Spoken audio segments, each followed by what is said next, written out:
Good morning, good afternoon, everyone. Let us start this. This is the third session out of 8.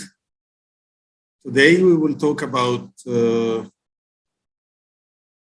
killing, how to kill the well, and the best practice to kill a well. And we will talk about a phenomena of hydrates. Let's start with the well killing. So we are here together for almost 50 minutes or 1 hour. Why we kill a well? Any one of you guys has an answer to this question? Why you take a decision to kill a well that produce and bring money every day to you and every minute? Why we kill a well?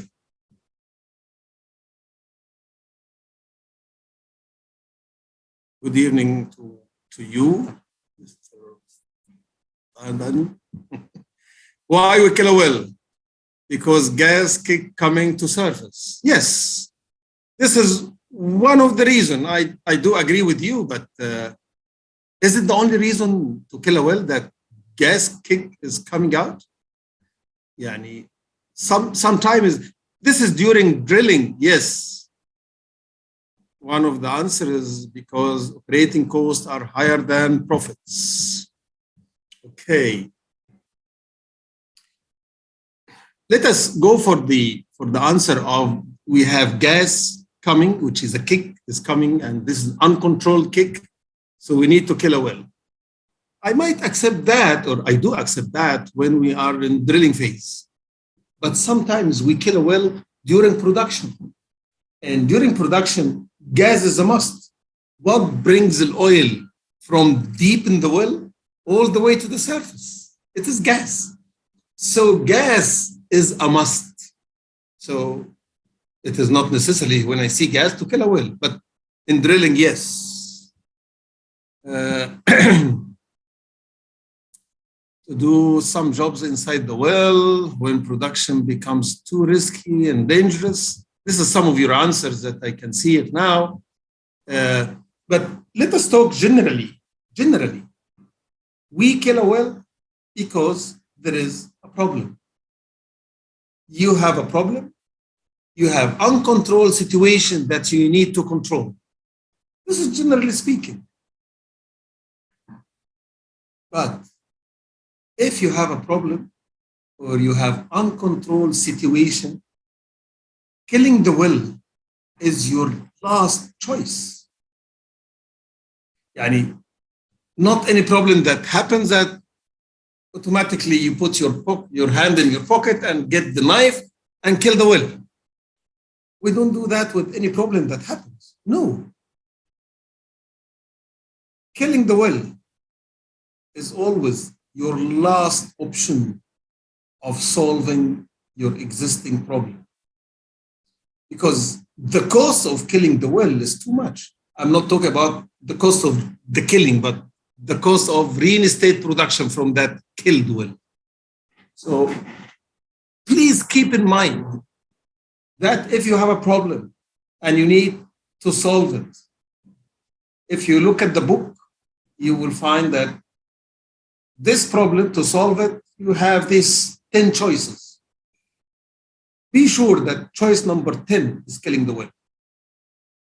But there is 9 other solutions before it'll kill. And I always give this example that if I have a problem with my kid, I don't get the knife from my pocket and just kill him immediately. There is so other options to discuss with him, to shout, to prevent his pocket money, to, okay, you will not go with your friends this weekend. There are so many steps you take before you take a decision that you take your knife out of your pocket and kill your kid. We kill a well because we have a problem. We agreed that killing the well is your last option. There are so many ways to kill the well.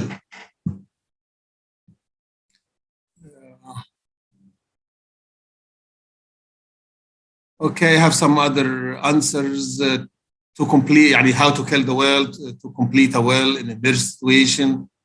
You need the step to kill the well. We will talk about that, of course. This is Shahzad Khan. This is how we're going to do it now. To kill a well, there are so many ways to kill a well. We will talk today about 4 ways to kill the well with.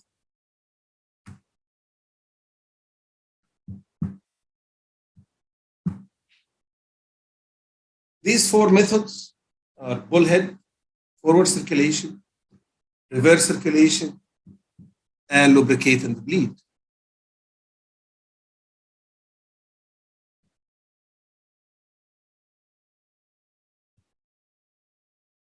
Let us start to talk a little bit about each one of them. But before we do that, you have to know that to kill a well, you have to have information about the well that you need to kill. Because based on this information that you see it on the slides here, you will decide which method you will apply to kill the well. There is nothing in your life, there is no decision in your life you take without having enough information allowing you to take the right decision. So all these steps, all these 7 items that you have to know it before you decide which way you go for killing the well. And also you have to have equipment. You cannot kill a well without a pump, for example, or killing fluid. So you have to have enough equipment allowing you to kill a well.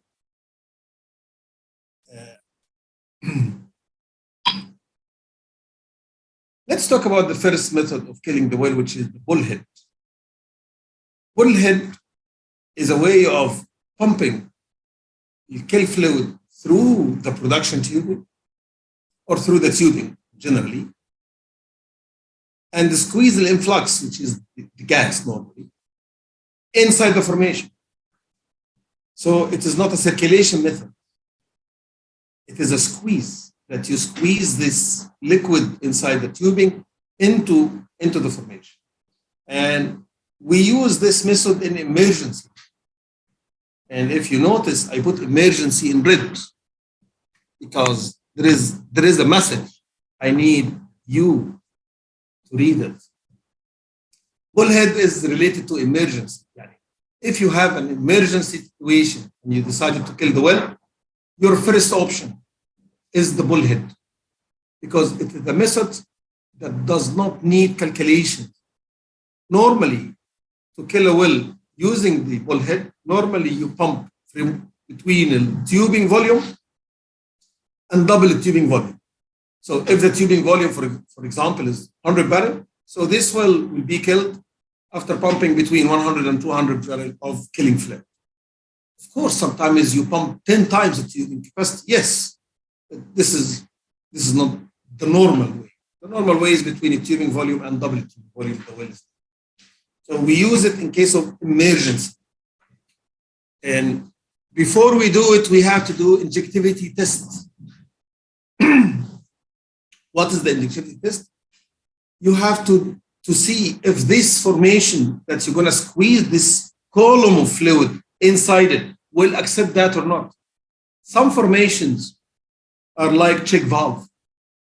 You can produce from, but you cannot inject into. One way, we call it tight formation. So you have to do this injectivity test to see if this formation will accept that or not. So you apply pressure, for instance, 1000 psi on the surface and see what's the flow rate. And then you increase to 1500, increase to 2000 and see the flow rate inside the formation. You do this, but you should not exceed the formation fracture pressure. So if the formation fracture pressure is 3000 and we apply the maximum pressure of 2500 and there is no injectivity rate, then bullhead will not be the method of killing, because you cannot exceed that, otherwise you you damage the formation, you break it.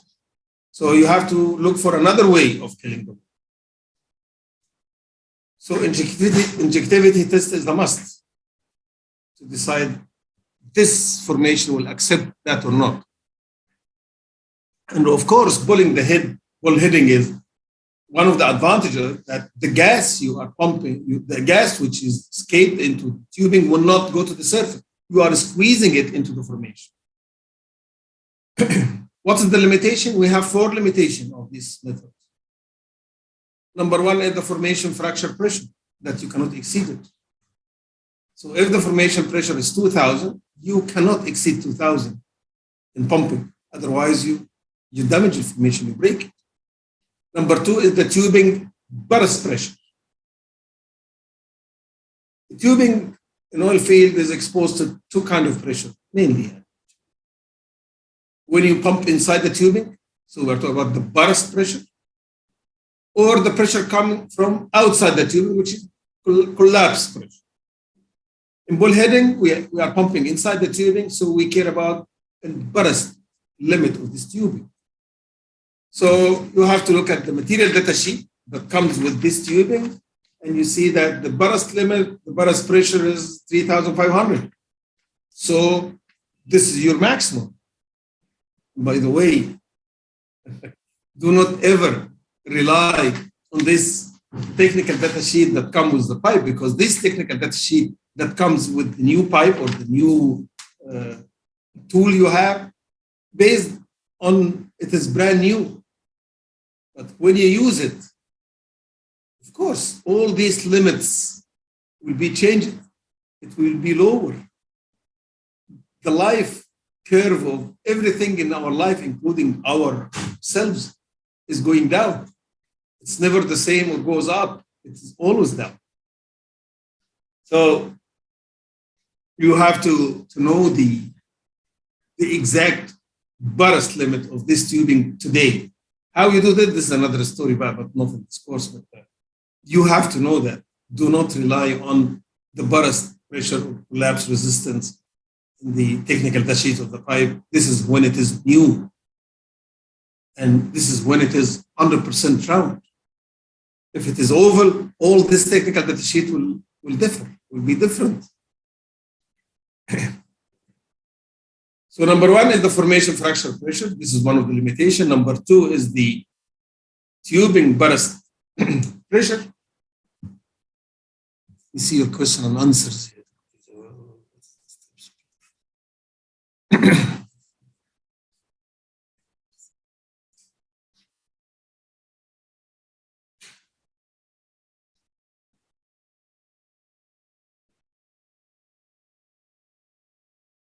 To answer you, Shihab, on your questions, yani, why well killing in drilling is different than well killing in production.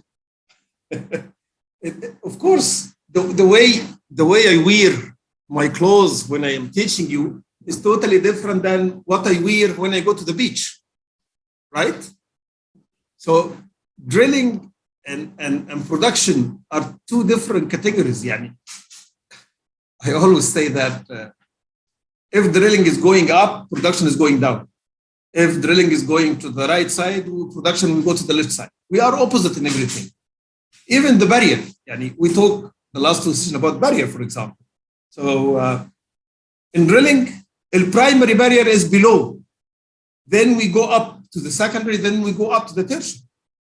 In production, we are opposite. The primary barrier is the one on the top. Then we go down to the secondary barrier, then we go down to the tertiary barrier, and so on. Annulus A, when I say annulus A in production, this is the annulus between the production tubing and production casing, which is the top one. When I say annulus A in drilling, this is the very bottom annulus. So we are opposite. Why we call it bullhead? This is your second question. Why we call it bullhead? Because we are killing the well from the top. From the top. Bullhead. From the head.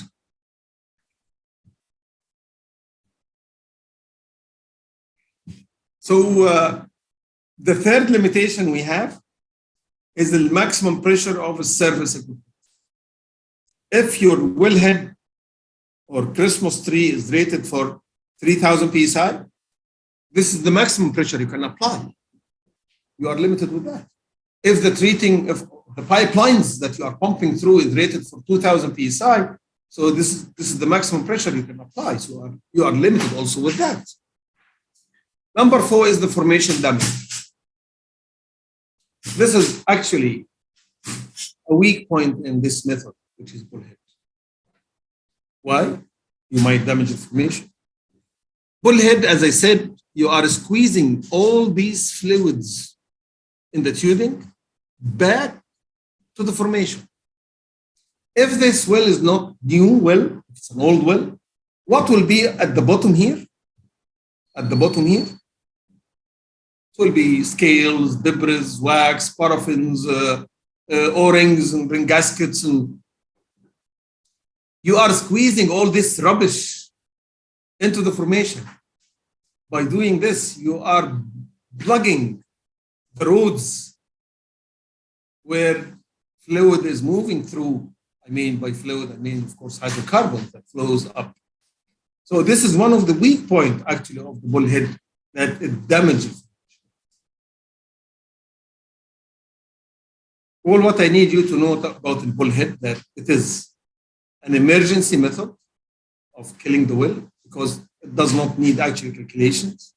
You pump between a tubing volume and double tubing volume, the well is dead. You have to have an injectivity test. And you have 4 limitations. These 4 limitations are formation fracture pressure, tubing burst limit, maximum pressure, surface pressure, or maximum pressure of the surface equipment, and formation damage. If we move to the second, as for the main bullhead, okay. I think there is no more questions here. Let's move to the second or the other method, which is the forward circulation.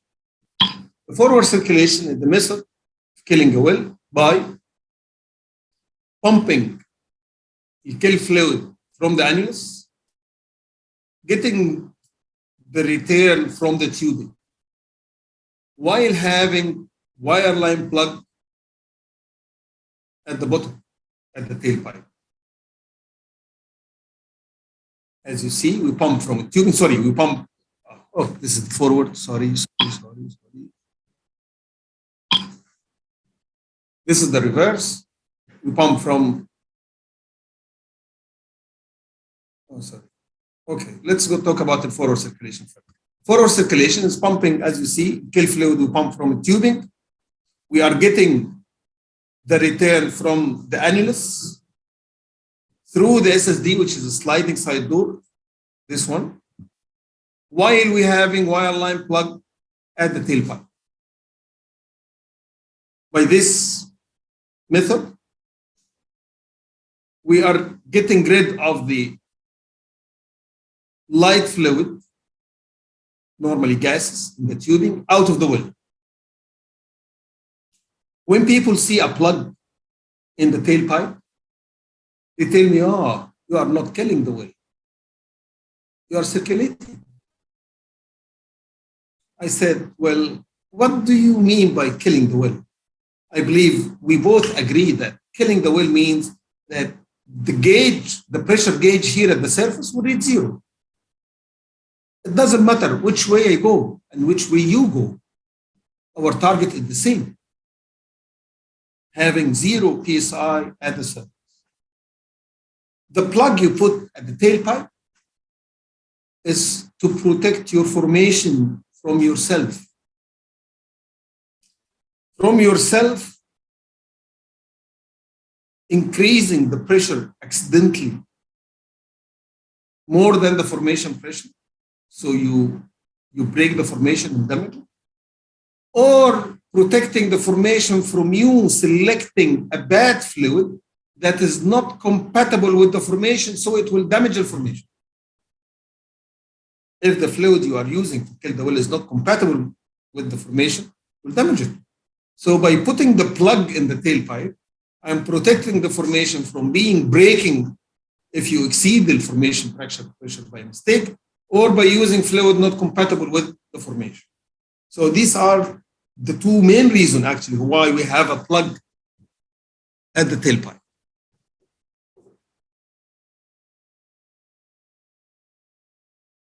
One of the questions I have here, good afternoon, sir. I missed the last course. My question is it possible to get it? Of course, you can see it through the YouTube. Dr. Ahmed Al-Garhi, I think he can send you the link. Or I think that if you write Ahmed Elzeftawy well intervention, you will get this course immediately on YouTube.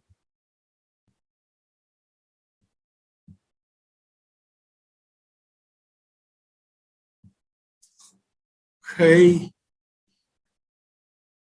So the reason we put the plug, as I said, to protect the formation from being fractured or being damaged by selecting a fluid which is not compatible. The forward circulation is not a good practice. It is not a good killing method. Why? It has three disadvantages. These three disadvantages because we compare it to the other method, which is the reversal. In forward circulation, the first disadvantage I have is large volume pump. Because to get rid of the fluid here, you have to pump the whole volume of tubing plus the whole volume of the annulus to get rid of this line, which is not the case in reverse. We'll see now. Number two, high surface pressure. In the forward circulation, you are pumping normally from a tubing size, which is normally 3.5 inches.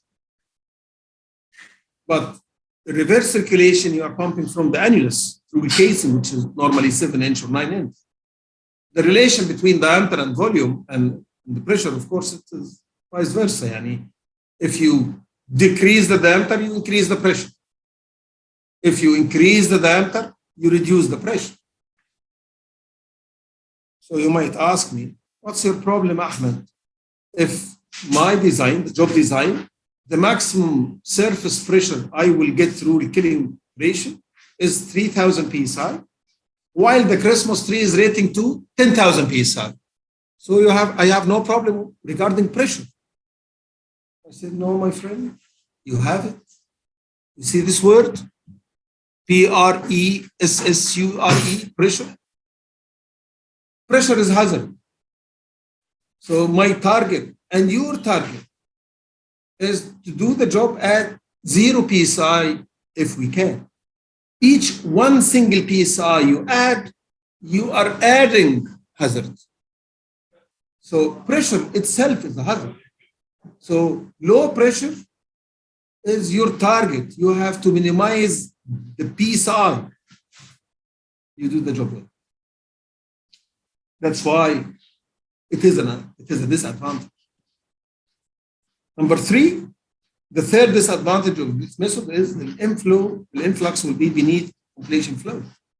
At a certain stage, this light fluid, which is in the tubing, you are getting rid of it by circulating it through SSD. It goes into the annulus. What do we have in the annulus? We have completion fluid, or we call it Parker fluid.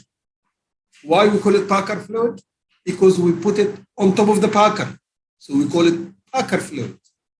Or we call it packing fluid. Why we call it packing fluid? Because we pack the annulus with. So completion fluid, Parker fluid, packing fluid, it is the same name for the same person. Why we have fluid in the annulus? Many reasons. One of the reasons we have it is to give you a hydrostatic head pressure to help the Parker being unset. When you set the Parker in the completion, what keeps the Parker in place? What prevents the pressure that comes out of the formation? Here, this is the formation. Pressure comes out of the formation, pushing the Parker upward to unset it. What prevent that is, number one, the capability of the packer to withstand this pressure. Number two, if there is someone else helping the packer. So sometimes this fluid will help the packer being unset. That's why, guys, when we do a frac job, when we do a fracture job, normally this well is designed to withstand 3,000 psi, which is the maximum reservoir pressure, for example. Now, when I do fracture job, I pump with 10,000 psi. If you pump with 10,000 psi, your production tubing is rated for 3,000 only. So if you pump 10,000, it will burst. And also, this 10,000 psi you pump will go to the end of the tubing, goes back, pushing the packer upwards with 10,000 psi, unset the packer. That's why in frac job, you have to increase the pressure in the annulus to balance, to reduce the differential pressure between the tubing and the annulus, preventing the tubing from being burst. And this extra pressure you add in the annulus, it helps the packer from being unset. So if there is 10,000 psi, your frac pressure is pushing the packer upward, you put 8,000 psi on top. So the differential pressure now is 2,000, which is the limitation of the packer that it can help herself with. So number 3 here, influx will be beneath the compression fluid. That influx, which is light fluid, will go into the annulus, reducing the hydrostatic head of the annulus. Now you are gambling by unsetting the packer.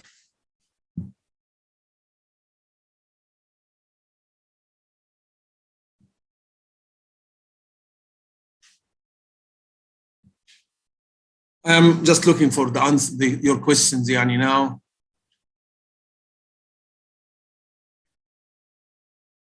One of the questions, how much time can be required to get a killed well back into production?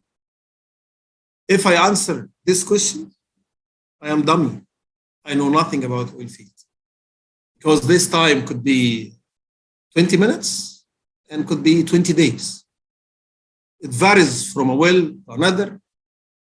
So no one on this earth can answer this question because it depends. It's like a question after discussing the 4 methods of killing the well, then you ask me, which is the best way, Ahmed, to kill the well with? If I answer this question, I'm dummy because it depends. Based on the situation, you can select the best way for this particular situation. But if the bullhead is the best one, period, then we don't have to discuss the forward and reverse and the volumetric and the driller's methods. And we don't have to. Then we'll use one method. We apply it everywhere in the world. Another question is, killing means closing off well? Killing means the well is dead. It does not produce oil and gas. The surface pressure of this well is 0. This is what we mean by killing the well. So the well is dead. It does not produce. One of the questions, please, may you recommend a textbook on a well control? I'm still a student and I need to study more after this internship, please. Of course, there are a lot of books about well control. You can go to you can type well control school, and I think you will get their manual. Well control school. What duration can be needed to bring a killed well back to production? We said no one can answer you on this earth. Do we do fracking for all the wells? Of course not. You have to have information. Yani I'm in Egypt, I'm Egyptian. So some companies here, when they drill a well, after drilling the well, they go directly for fracking. But this depends on the data you are taking from the reservoir itself. Some well does not need frack. Some wells, the frag destroy it, not helping. Some wells, yes, the frag can do it, can be beneficial after 2-3 years. So actually, all these questions, guys, you are asking, you have to have enough information to be able to answer this question. And by the way, because I was participating in the API standard for a while, some question we received from you guys to help us improving the API standards, and you need us to put it, like a question saying, if you are going back with your equipment, like coiled tubing units, for example, stimulation equipment, you are going back with the trailers as close as possible to the Christmas tree. Is there a red line that you cannot cross it? You cannot go any more farther? I'm not talking about zone 0, zone 1, zone 2, no. But this question, it depends. We cannot put it as a standard because situations are different from place to another, from a well to another, from a country to another. So many things that you answer, we have questions about it. We cannot put it as a standard in the API because it varies. If some of you guys knows the coiled tubing unit, where we have a pipe, the pipe we inject it inside the well. Normally we put back pressure on this pipe. This back pressure, could it be 200, 500 psi, 1000 psi? It varies. All of them are correct. All these numbers are correct because the amount of variables is terrible. And maybe if we come across on the 7th or last sessions about the coiled tubing, we'll discuss this in details.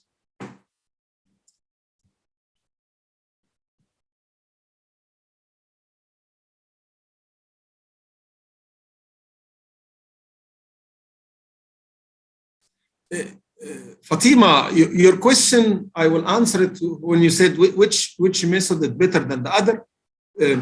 When we discuss the killing method, we discuss everyone what's the advantage, what's the disadvantage.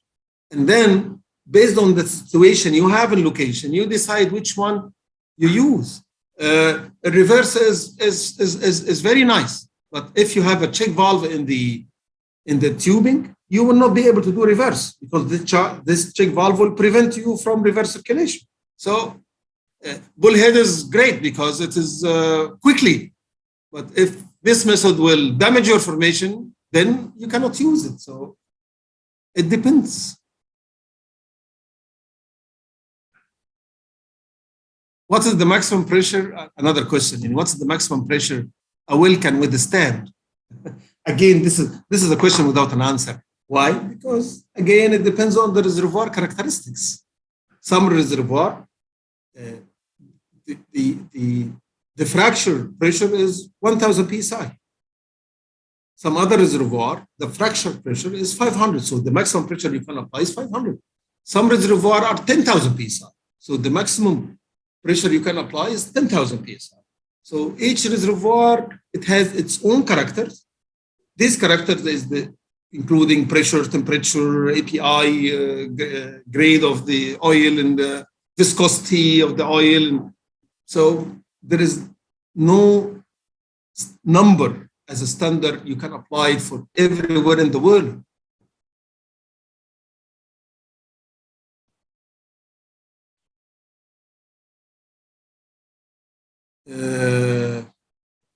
Please, sir, kindly repeat the logic of increasing the pressure of a Parker so as not to unset during the frag job. When I said when you do the frag job, your initial design of a well, you do it based on the reservoir characteristic and information you get. So if we have a reservoir that the maximum pressure of the reservoir is 3000 psi, so we design our well based on this 3000 psi. So when we buy a tubing that will resist 3000 psi. When we buy a Parker that will resist 3000 psi, and so on. Now, after 2 years, the production of this well is getting down. So we decided to do a frag job. to do a frag job, we decided to pump with 8,500 psi. If you go now to the pump and apply 8,000 psi, this 8,000 psi, as soon as it enters your well, will burst your tubing because your tubing is rated for 3,000 only. And if your tubing will resist the 8,500, fine. This pipe, this pressure, if you notice my arrow here, it will goes all the way down. It gets out of the tubing, go back here below the packer, pushing the packer with 8,000 psi upward. The packer you purchased 2 years ago resists only 3,000 psi. Now you are putting 8,500, so definitely it will be unset. The pressure will push it up, getting it out of its place.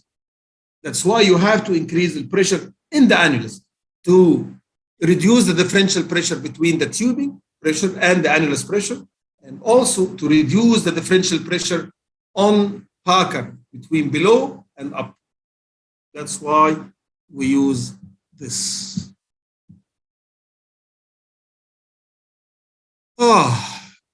Killing, it is abandoned. Question, if we kill the well and we decide later to produce after months or years, can that be possible, or can something change to reproduce safely? Of course you can. When you kill a well, you kill it for a purpose, actually. Normally, when you kill a well, you kill it because there is a temporary operation you need to do, then you reestablish or reinstate the production. But if you kill a well and leave it for years, that means it's abandoned well. This well, you don't need it. But I suppose that you will reach enough, you have enough money, so you will keep this well for to produce from after 3 years when you became poor again. Yes, you can. You can do jobs. I mean, I did so many jobs in Iran after the Iran-Iraq war, which lasted 10 years. And after the war, the Iranian wells were killed by Iranians themselves to protect the reservoir. And after the years of war, the Iranian decided to reestablish production from this well. So I was on top of the team that we go with the self-propelled barge through these platforms in the sea to reinstate production from all these wells. And this project lasted 2-3 years, where we were doing that 3 months a year, every year. Yeah. But yes, you can.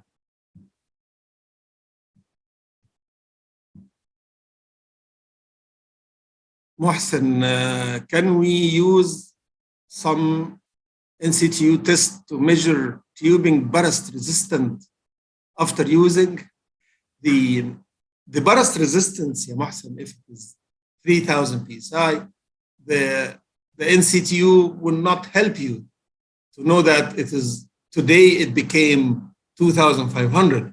We have some other measures, of course, and sometimes we use rule of thumb to measure it. And some of the things is to use the thickness, and sometimes we run video camera or logs to let us see the damage that happened on the tubing or the rust that it has. What's the maximum pressure? I will can understand we answered this question. If we kill the well and we decided later to produce after months, yes, we answered this question. So no more questions. Back to the forward circulation, if you still remember the topic that we were talking about. We said that the 3 disadvantages we really have is large volume pumping, high surface pressure, and influx will be beneath the compression.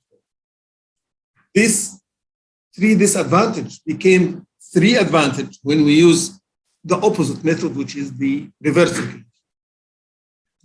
The reverse circulation is the method we use where we pump and kill fluid from the annulus, getting the return, as you see, from the tubing through the open SSD, sliding side door, to get rid of the light fluid here. By doing this, the three disadvantage became three advantage, where number one, small volume pumped. Actually, to get rid of the fluid here on the top, all what you need is pumping 1 liter or 2 liter. أنا فزت just a minute I have an urgent call. استاذنك انا فزت محاضره على النت بس على الويبينار. اتفضل حضرتك. على حسابي الشخصي انا؟ وده 69 ولا بكام؟ لا. والرصيد عندك الرصيد 59. انت عاوز 10. ماشي. Sorry for that. By doing reverse circulation, small pump here on top to get rid of the fluid, the light fluid and the tubing at the top here, 1 liter, 2 liter. The maximum worst scenario is from the bottom here. To get it from the bottom here, you need a tubing volume only. So calculation-wise, you need a tubing volume only to get rid of the light fluid in the tube. This is in reverse circulation. While in forward circulation, you have to get rid of the full volume of the well. Number two, an advantage, low surface pressure. Low surface pressure. Because you are pumping from the annulus, the casing side, which is 7 inch or 9 inch. So the pressure is reduced, which is the benefits. Hadar, you reduce the hadar. Number three, influx will not enter the annulus. You are not afraid of these gases getting into the annulus, reducing the hydrostatic head of the annulus, gambling by setting the pack.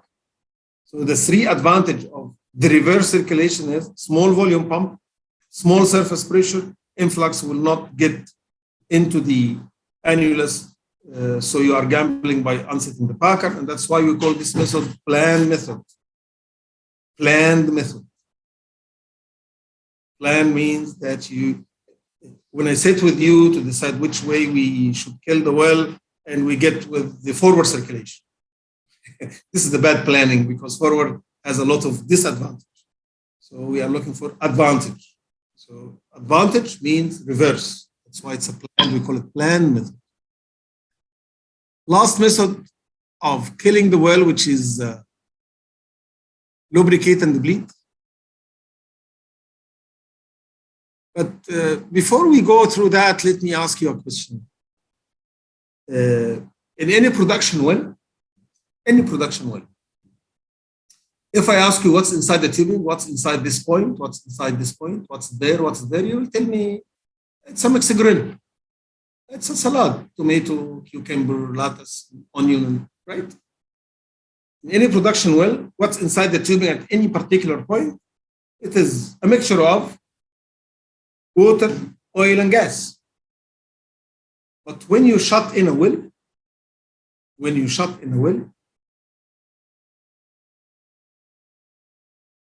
you change the well from being a flowing condition to a static condition. In a static condition, gas, oil, water will be separated based on densities. So water will be at the bottom, then on top will be the oil, then on top will be the gas. But this does not happen all of a sudden.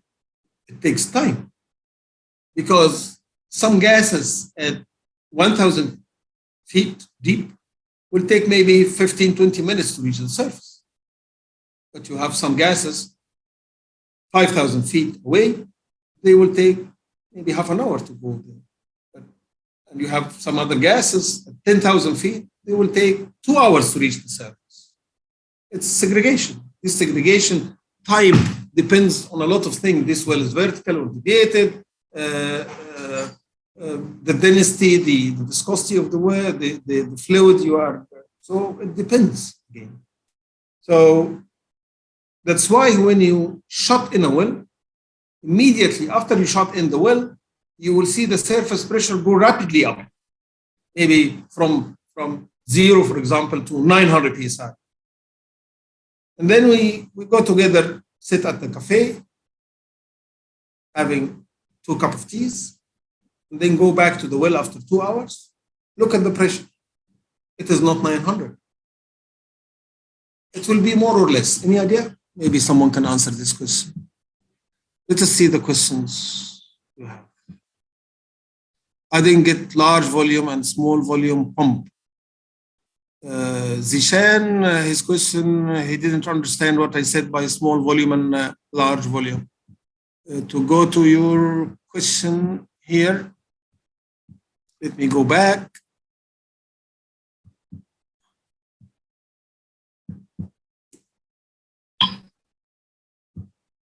If you are pumping, now you are using forward circulation. Forward circulation is you pump through the tubing. So you are pumping from the tubing side. When you pump from the tubing side, then you have to pump. This tubing is full of light fluid. You need to get rid of it. You need to get it out of the well. How you get it out of the well? So you have to pump the full volume of the tubing and the full volume of the annulus. This is not the case. This is not the case in the reverse, because in the reverse circulation, you are pumping from the annulus. So pumping from the annulus, all what you need to get rid of is the fluid here in the tubing. So by pumping a tubing volume only, you get rid of the whole tubing. Of course, when we make this comparison, we have to fix something. So we fix in both cases, both tubing and annulus are full of fluid to make the comparison works here.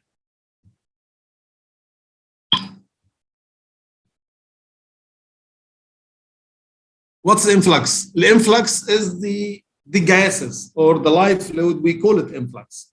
The influx is the light gas or light fluid in general.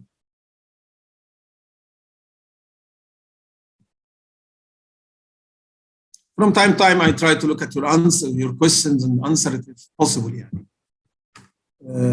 So we are back to the lubricate and the bleed. We agreed that before we discuss this method, that when you shut off a well, you will notice that the pressure immediately will go from 0 to maybe 800, 900.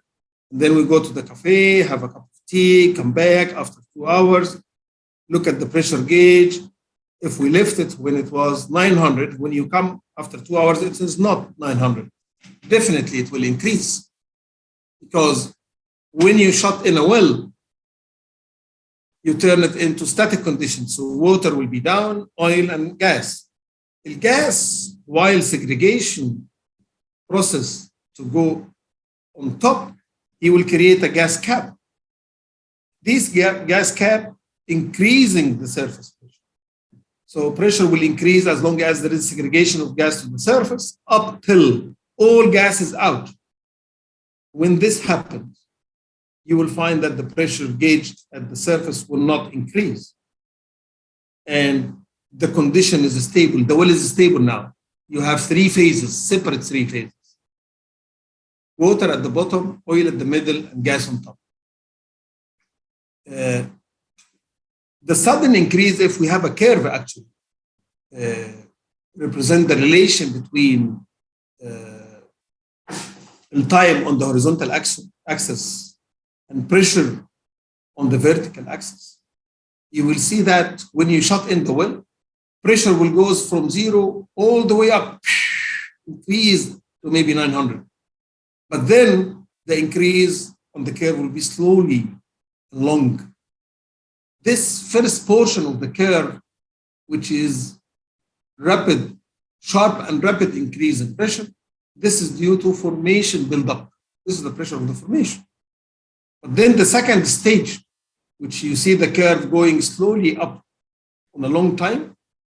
So it's slow and long. This is due to gas migration.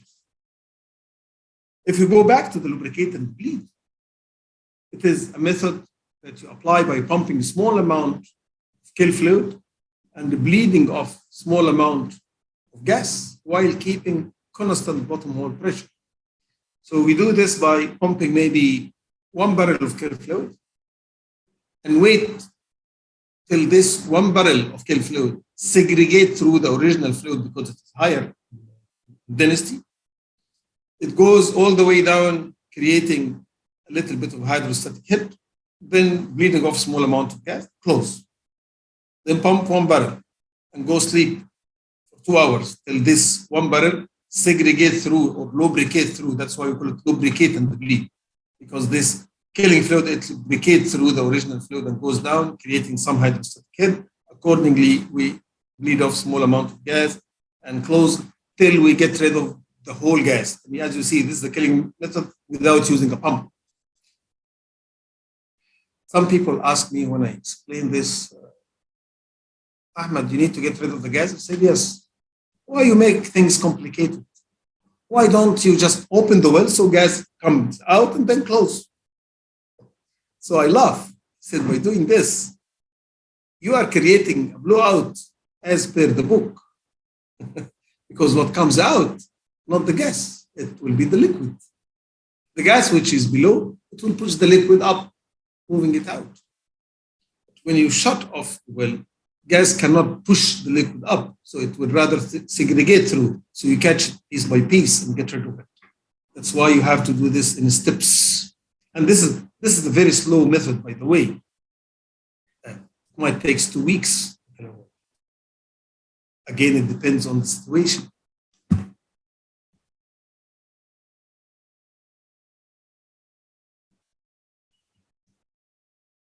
Just looking at your questions. It is the alternative method of bullhead, and I put the word alternative in red. So there is a message I need you to receive. Normally, when we decide to kill a well by bullhead, and we cannot due to the limitation we have, normally we go to the alternative, which is the bullhead, which is the bleed and lubricate. Why it is the alternative method? This is my justification. I didn't read what I'm telling you in API. This will be my just own justification, which might be good or bad. It is the only method, like in bullhead, it does not need a circulation point.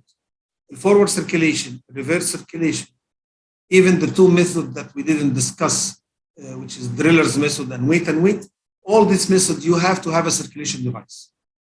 Otherwise, you will not be able to implement it.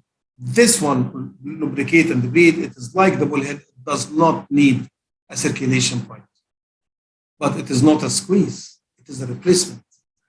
You are replacing light fluid with the kiln fluid within the same volume. You are not circulating and you are not squeezing. This is the difference.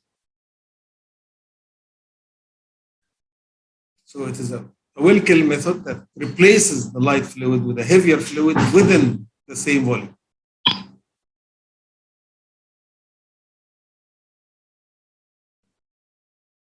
So back to the question you might ask, which method is best?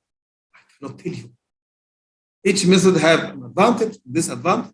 Some method you can implement in your field, some method you cannot implement. So it depends on the situation you have. We are almost done, but I will try to go quickly on the topic I need to talk about, which is hydrates. Hydrates is a phenomenon that happens in the oil field, where all of a sudden you will see an ice plug. Sometimes you cannot see it. It will be created downhole. You cannot see it yet. Hydrates is a crystalline water structure filled with the small molecules. These ice plug or these ice that you see, you might see on the surface. Some people say that, okay, yes, this is because of very low temperature. I said, no. This ice you see due to low temperature is different than the hydrates, which is like crystals, as you see in the pictures. It's like crystals. These hydrates, this crystal of ice, to happen, 4 things has to be applied in the same place and the same time. These 4 things are free water, light gas molecules, relatively high pressure, and relatively low temperature. And the word relatively I put it in red because it makes a difference. Do I consider myself poor or rich? Depends to whom I'm comparing myself to, right? So it is relatively. So 3,000 psi is high pressure or low pressure to whom you are comparing. If you are comparing 3,000 to 10,000, 3,000 is low. But if you are comparing 3,000 psi to 1,000 psi, so 3,000 is high. So it's relative. If these four conditions exists on a single point at the same time, this hydrates will form. If hydrates form, this is a bad sign because it will plug your system. You will not be able to produce. You cannot run wire line, or you cannot pull a slick line out of the well because it's stuck with this ice. So you have to do your best not to let hydrates happen. Hydrates to happen, you have to have these four conditions. If three exists only, hydrates will not happen. You have to have four of them. So you have to play with them. If you look at these four conditions, one of them we cannot play with. Second one, presence of light gas molecules. Can you go to the wellhead or the Christmas tree and just shout at the reservoir, which is 10,000 feet below? Hi, Mr. Reservoir, would you please send me your oil? Leave the gas. I will pass by next week to take it. If the reservoir understands even your language, you will not be able to do it because what brings the oil all the way to the surface? It is gas. Without gas, there is no production. So gas exists whatever you like or not. But the other three we can play with. Yes, presence of free water. That's why when we do pressure test in the fields where we know that this phenomena exists, we don't pressure test with water. We pressure test with brine, seawater. Brine and seawater, it is water but not free, it has salts. Or we use inhibited water. The inhibited water, which is water mixed with inhibitor. The most common two inhibitors we use is glycol and methanol. Regardless which one is better and what, both of them have the ability to prevent the hydrates or remove it if it happens. And of course, we have experience with people that they use inhibitor, but hydrates happen. And then they come to me and said, Ahmed, you are teaching us wrong because hydrates happen, although we use inhibitor. Or hydrates happen, although the water comes out from the well, it has a salinity, but hydrates happen. I said, of course, I agree with what you say. But if we are sitting in a big tank, like your room, if your room you are sitting now is a tank, let us fill this tank with water. And then let us bring this glass, which is full of inhibitor, and pour it inside the tank, and then bring a big spoon and stir it. Does this mixture you make will prevent hydrates from happening? Of course not. Hydrates will not see this amount. It has to be a very considerable amount that makes the hydrate not to form. That's why we said when we used inhibited water, the mixture is 60 to 40, 60% water, 40% hydrate, 40% glycol or methanol. But if you use 20% or 15%, of course, the hydrates will form. So the presence of free water, yes, we can play with. Presence of gas out of our. The other two items, relatively high pressure, relatively low temperature. So either increase the temperature or reduce the pressure. And if you seal hydrates on the surface, on the pipeline, if you bring a steam cleaner with hot water, or if you bring a packet full of hot water and you just pour it, you dissolve it. But before you do that, you have to equalize the pressure. Because if hydrates form, which is a nice plug, so you have pressure on this side 4,000 psi, and on the other side maybe 200 now psi. If you free the hydrates now, this 4,000 psi will go like a rocket destroying anything downstream. So you have to equalize the pressure before you remove the hydrates, if you see it. All what I need you to do to get rid of the hydrates or to prevent it from happening, just remove one of these four, only one. Which one you remove, I don't know. It depends on the situation you have in the field. So I cannot give you an answer on that.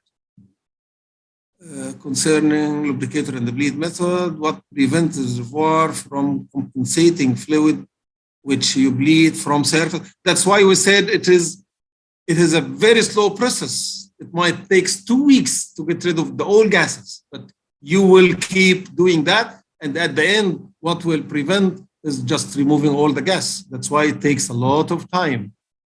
This is this advantage of the hydrates, definitely.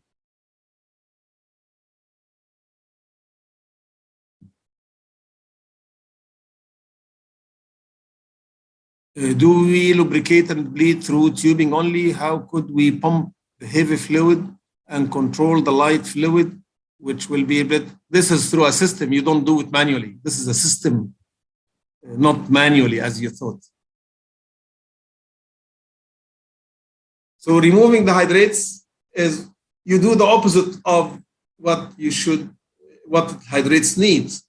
So it is either inject inhibitor, reduce the pressure, or increase the temperature. These are the three. Reduce the pressure, increase the temperature, use inhibitor, which is glycol or methanol. I went quickly on the hydrates. Time is over. We are almost an hour now. Dr. Ahmed, I am done. If you need to ask me any question before I leave,